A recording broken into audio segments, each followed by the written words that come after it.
మహాగణాధిపతయే నమః. ఓం గురుభ్యో నమః. ఓం శ్రీమాత్రే నమః. అరుణాం కరుణాతరంగితాక్షీం ధృతపాశాంకుశపుష్పబాణచాపాం అనిమాదివిరావృతాం మయూకైః అహమిత్యేవ విభావయే భవానీం. శ్రీమాత్రే నమః.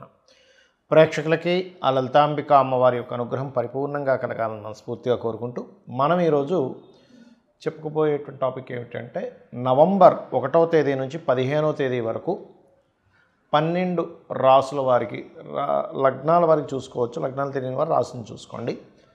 వారికి ఎలా ఉండబోతుంది, ఏ విషయాల పట్ల వాళ్ళు జాగ్రత్త వహించాలి, మరియు గ్రహస్థితి ఏ విధంగా ఉంది అని చెప్పి చూసుకున్నట్లయితే మనకి చంద్రుడు ఈ 15 రోజుల పాటు కుంభరాశి నుంచి కన్యారాశి వరకు సంచరిస్తున్నాడు.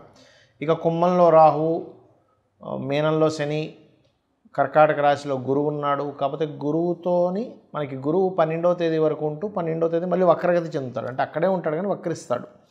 అలాగే సింహరాశిలో కేతువు, మనకి శుక్రుడు కన్యారాశిలో నీచపడి ఉన్నప్పటికీ 2వ తేదీ నుంచి ఆయన తులారాశిలోకి ఓన్ హౌస్లోకి వెళ్ళిపోయి తులారాశిలో ఉన్నటువంటి రవికి నీచభంగ రాజ్యోగాన్ని ఇస్తున్నాడు. అదేవిధంగా 2 విరుద్ధ ఎనర్జీస్ ఉన్నటువంటి గ్రహాలైన కుజబుధులు కలిసి ఉన్నారు. ఈ యొక్క గ్రహస్థితిని అనుసరించి 12 రాసుల వారికి లేదా లగ్నాల వారికి ముందు లగ్నం ప్రధానంగా తీసుకొని దాని తర్వాత రాశి తీసుకొచ్చి తప్పేం లేదు. ఏ విధంగా ఉండబోతుంది, ఏ విషయాలు జాగ్రత్తగా ఉండాలనేటువంటి అంశాలు చెప్తుందో నేనైనప్పటికీ కూడా చెప్పేసిన సాక్షాత్ లలిత అమ్మవారిగా భావిస్తూ ఒక్కొక్కటిగా మనం తెలుసుకుందాం. వృషభం వారికి కనుక చూసుకున్నట్లయితే ప్రధానంగా మీరు ఈ 1, 2, 3 తేదీలు ఎవరితోనైనా మీరు అగ్రిమెంట్స్ చేసుకునేటప్పుడు చాలా జాగ్రత్తగా ఉండాలి. గుర్తుపెట్టుకోండి, అగ్రిమెంట్స్ విషయంలో అది వ్యాపార లాభాలకు సంబంధించిన విషయం కావచ్చు. ఎందుకంటే 7వ స్థానంలో కుజబుధులు ఉన్నందుకు పార్ట్నర్స్తోని లేనట్లయితే వివాహ జీవిత సంబంధించిన విషయంలో ఎంపిక చేసుకునేటువంటి అంశాల్లోని కొద్దిగా జాగ్రత్తగా ఉండాలి.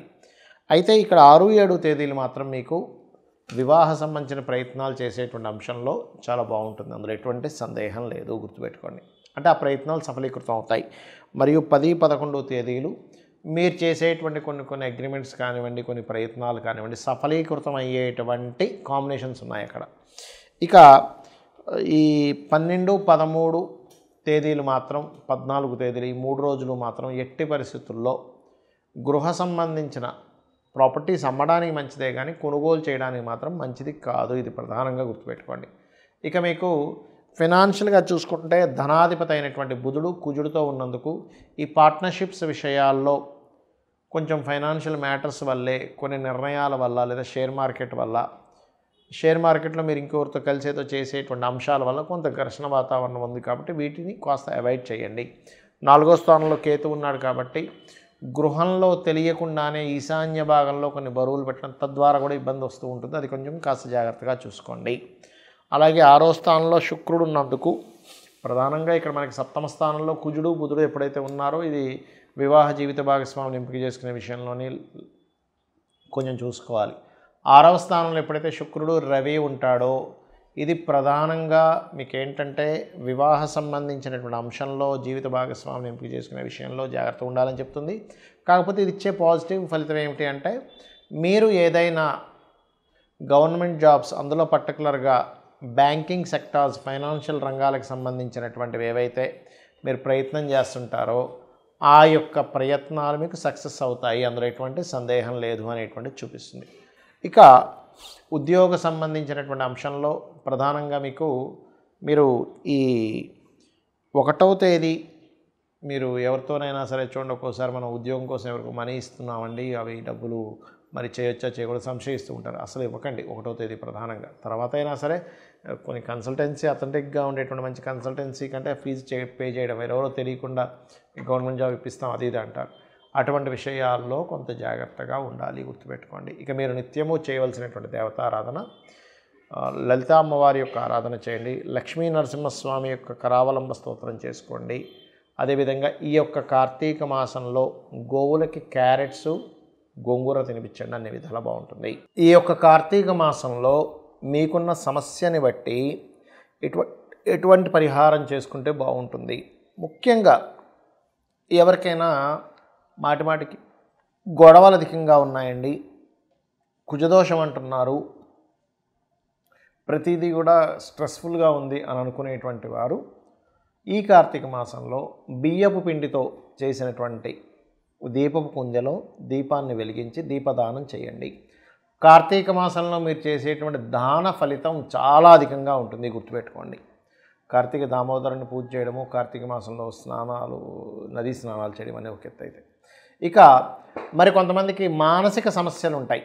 ఎప్పుడు మానసికంగా ఏదో ఒక ఇబ్బందిగా ఉందండి అని అనుకునేటువంటి వారు నదీ స్నానం చేయండి. ఏదైనా క్షేత్ర దర్శనం చేసుకొని నదీ స్నానానికి వెళ్ళిరండి.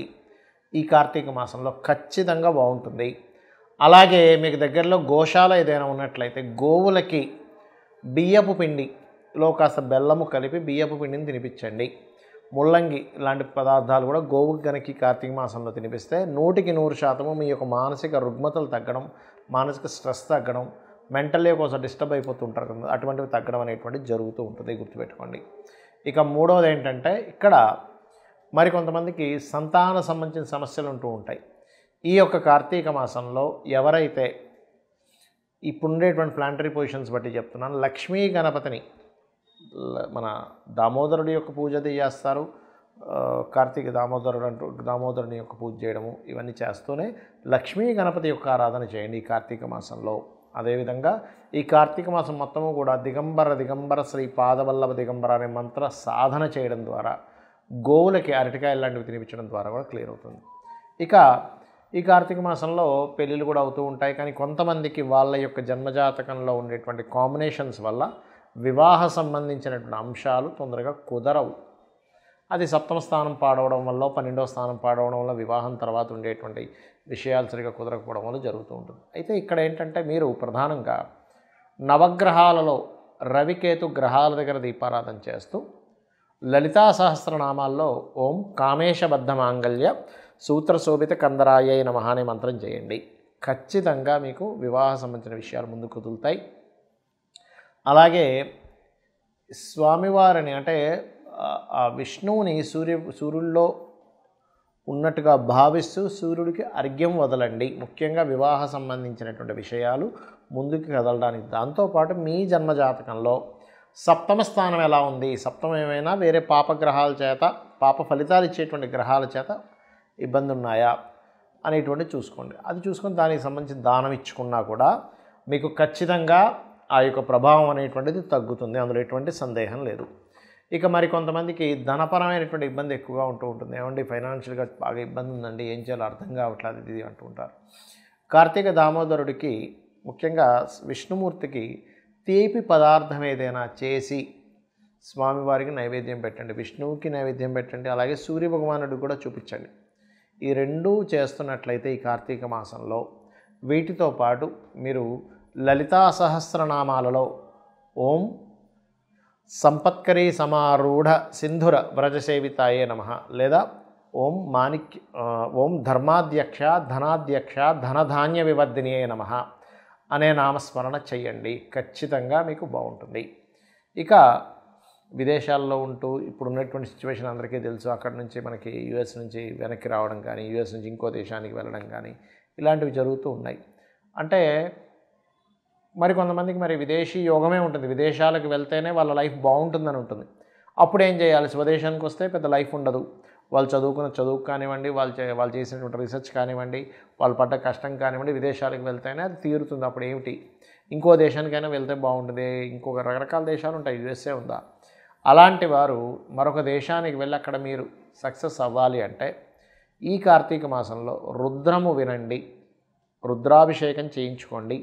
రెండవది ఆంజనేయ స్వామి యొక్క హనుమాన్ చాలీసా అంటారు, ఉదయము సాయంత్రము సంకల్పం చెప్పుకొని ఆ చేసినంత కాలము 40 రోజులు దీక్షగా తీసుకొని కనుక చేయగలిగితే, ఏమండి కార్తీక మాసం అయిపోద్ది కదా అంటే, అయిపోయినా పర్వాలేదు, ప్రారంభించడం ఇక్కడ చేయండి. 40 రోజులు దీక్షలా కనుక రోజు ఉదయం సాయంత్రం చేస్తూ సంకల్పం చేసి కొంచెం కొన్ని నియమాలు పాటించాలి. దీక్షలో ఉన్నప్పుడు ఎలా పాటిస్తామో, నేల మీద నిద్రపోవడము, కాస్త నాన్ వెజిటేరియన్ లాంటివి తినకపోవడము, కొన్ని బ్రహ్మచర్యం పాటించడం చేసి మీరు కనుక 40 రోజులు ఖచ్చితంగా చేసినట్లయితే రుద్రము వినడము లేదా రుద్రాభిషేకం చేసుకోవడము, ఇంట్లోనే రుద్రంతో అభిషేకం శివుడికి చేసుకోవడము, అలాగే ఉదయము సాయంత్రం ఆంజనేయ స్వామి యొక్క అష్టోత్తరము అంటే ఆంజనేయ స్వామి హనుమాన్ చాలీసా ప్రధానంగా ఉదయం సాయంత్రం కనుక చేయగలిగితే మీ జన్మజాతకంలో ఆల్రెడీ యోగం ఉంది కానీ వెళ్ళలేకపోతున్నాను, లేకపోతే ఇంకో దేశానికి వెళ్ళాలి, ఇక్కడ ఉండేటువంటి సిచ్యువేషన్స్ బాగాలేవు అన్నప్పుడు ఇది మీకు ఖచ్చితంగా పనిచేస్తుంది.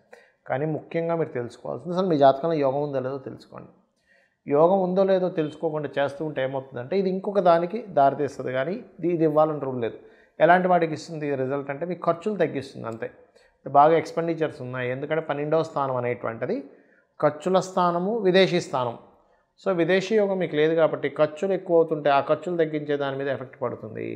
దానివల్ల కూడా ఒక పాజిటివ్ ఉంటుంది, ఉండదని. కానీ మీకు జాతకంలో ఉందో లేదో యోగం చూసుకోండి. కొద్దిగా ఉందండి, కొన్ని ఆటంకాలు ఉన్నాయి, అప్పుడు పనిచేస్తుంది. అసలు యోగమే లేదు అన్నప్పుడు అది ఇవ్వదు రిజల్ట్, ఇది గుర్తుపెట్టుకోండి. అందుకే చాలామంది రెమెడీస్ చేస్తుంటే ఎందుకు ఫెయిల్యూర్ అవుతుంటాయంటే అక్కడ యోగం ఉండి ఆటంకాలు కలుగుతున్నప్పుడు మనం చేయాలి, కానీ యోగమే లేకుండా మనం చేయడం వల్ల ఇంకొక మంచి ఫలితం ఇస్తుంది, కానీ ఆ ఫలితం ఇవ్వాలని రూల్ లేదు. శ్రీమాత్రే నమః.